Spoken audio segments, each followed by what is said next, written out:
கிறிஸ்துவுக்குள் பிரியமானவர்களே, வசன தீபம் என்கிற இந்த நிகழ்ச்சியின் மூலமாக நாம் தியானிக்கப் போகிற வேத வசனத்தை வாசிப்போம்.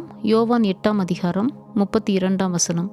சத்தியத்தையும் அறிவீர்கள், சத்தியம் உங்களை விடுதலையாக்கும் என்றார். ஆமென். சத்தியத்தை அறியும் போதே, வேத வசனத்தை அறியும் போதே, வசனத்தினுடைய வெளிப்பாடை நாம் பெற்றுக்கொள்ளும் போதே சத்தியம் நம்மை விடுதலையாக்கும் என்று ஆண்டவராகிய இயேசு கிறிஸ்து இந்த இடத்துல சொல்கிறாரு. அது உங்களுக்கு ஒரு உதாரணத்தை சொல்லும்போது இன்னும் தெளிவாக புரிந்து கொள்வீங்க. அப்போஸ்தலர் 14ஆம் அதிகாரத்தில் 7லேருந்து 10 வரைக்கும் நம்ம வாசிப்போம். லிஸ்திராவிலே ஒருவன் தன் தாயின் வயிற்றிலிருந்து பிறந்தது முதல் சப்பானியா இருந்து ஒருபோதும் நடவாமல் கால்கள் வழங்காதவனாய் உட்கார்ந்து பவுல் பேசுகிறதை கேட்டுக்கொண்டிருந்தான். அவனை பவுல் உற்று பார்த்து, இரட்சிப்புக்கேற்ற விசுவாசம் அவனுக்கு உண்டென்று கண்டு, நீ எழுந்து காலூன்றி நிமிர்ந்து நில் என்று உரத்த சத்தத்தோடே சொன்னான். உடனே அவன் குதித்து எழுந்து நடந்தான். ஆமேன். பாருங்க, பவுல் பிரசங்கம் பண்ணிட்டுருக்கிறான் லிஸ்திரா என்ற அந்த ஒரு இடத்துல.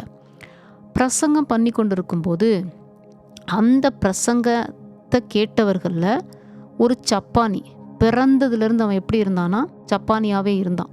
ஒருபோதும் நடவாமல் கால்கள் வழங்காதவனாய், அப்படின்னா கால்கள் இயங்காது.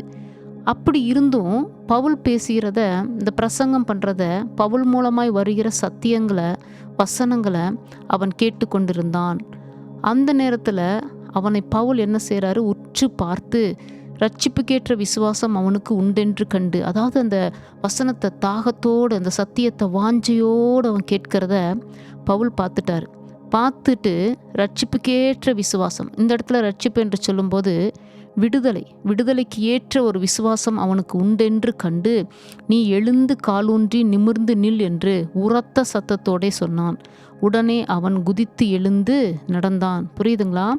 நம்ம வேத வசனத்தை கேட்கும்போது, ப்ரீச்சிங் கேட்கும்போது, நீங்கள் சபையிலையோ இல்லை உங்களுக்கு மற்ற இடங்கள்லையோ, இல்லை நீங்கள் எப்படி இருந்தாலும் ஆண்டவருடைய வார்த்தை எப்படியாவது கேட்பீங்க இல்லையா? அந்த இடங்களில் கேட்கும்போது விசுவாசத்தோடு கேட்கணும். இப்போ நம்ம சில நேரம் அப்படி கேட்க மாட்டோம். ஏன்னா பிரசங்கம் பண்ணுறவங்கள குறித்து நமக்கு ஒரு நல்ல ஒப்பீனியன் இல்லாமல் இருந்தால் கேட்கவே முடியாது.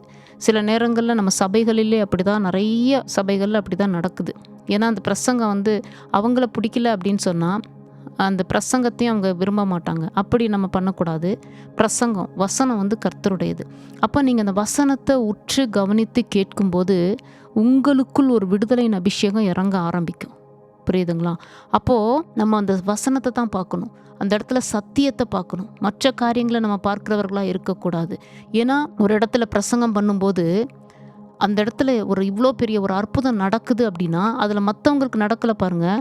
அத்தனை பேர், ஒரே ஒருத்தனுக்காக பவுல் அந்த இடத்துல பிரசங்கம் பண்ணல.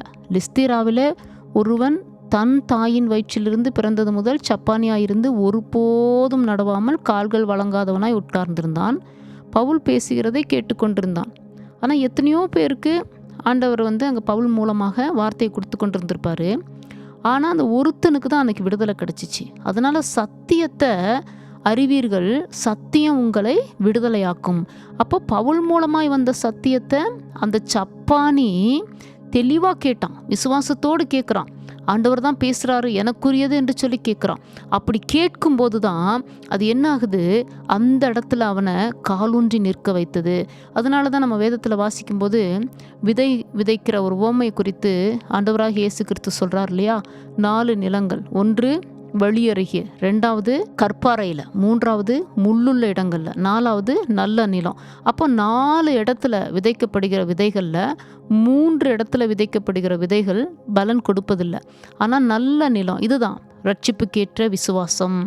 வாஞ்சையோடு அந்த சத்தியத்தை கேட்கறது, தேவன் தான் என்னோட பேசுகிறார் என்று உணர்ந்து கேட்கிறது, கருத்தூன்றி கவனமாய் கேட்கிறது, அந்த பிரசனத்தை உணர்ந்து கேட்கிறது. இப்படியெல்லாம் அந்த சத்தியத்தை கேட்கும்போது அந்த வசனம்தான் நமக்குள்ளார உள்ளே போய் விடுதலையாக்கும். புரியுதுங்களா? அது நமக்குள்ளார உள்ளே போய் ஒரு ஹீலிங் பண்ணணும். அதுக்கு ஹீலிங் வரோன்றது தேவையில்லை. சத்தியமே விடுதலை ஆக்கிரும். சத்தியத்தை அறிய அறிய முதலாவது மைண்டில் இருக்கிற கட்டெல்லாம் உடைய ஆரம்பிக்கும். நமக்குள்ளார ஒரு பலன் வர ஆரம்பிக்கும். நமக்குள்ளார ஒரு தைரியம் வர ஆரம்பிக்கும். ஆண்டவர் என் கூட இருக்கிறார்ன்ற ஒரு உணர்வு வர ஆரம்பிக்கும். கர்த்தர் எனக்காக யாவையும் செய்து முடிப்பார் என்று சொல்லி ஒரு நம்பிக்கை வர ஆரம்பிக்கும். அவர் யார் என்பதை அறிந்து கொள்ள ஆரம்பிக்கும் போது, இப்படிப்பட்டவரா எனக்குள் இருக்கிறார், நான் ஏன் பயப்படணுன்ற எண்ணம் வர ஆரம்பிக்கும். அப்போ இப்படியெல்லாம் நீங்கள் அந்த சத்தியத்தை நல்ல தெளிவாக அறிந்து கொள்ளும்போது, சத்தியத்தை தெளிவாக புரிந்து கொள்ளும்போது, வாஞ்சையோடு தாகத்தோடு விருப்பமாக ஆசையோடு நீங்கள் கேட்கும்போது, அந்த சத்தியம் உங்களுக்குள்ளார உள்ள ஊடுருவி போய் உங்களுடைய வாழ்க்கையில் என்னென்ன கட்டுகள் இருக்கிறதோ அந்த கட்டுகளிலிருந்து உங்களை விடுதலையாக்கும். புரியுதுங்களா? அதனால தான் சத்தியத்தையும் அறிவீர்கள், சத்தியம் உங்களை விடுதலையாக்கும். இப்படிப்பட்ட சத்தியங்களை நீங்கள் கேட்டு அந்த விடுதலை நீங்கள் பெற்றுக்கொள்ளும்படியாக இயேசுவின் நாமத்தில் உங்களை நான் கேட்டுக்கொள்கிறேன். ஆமேன்.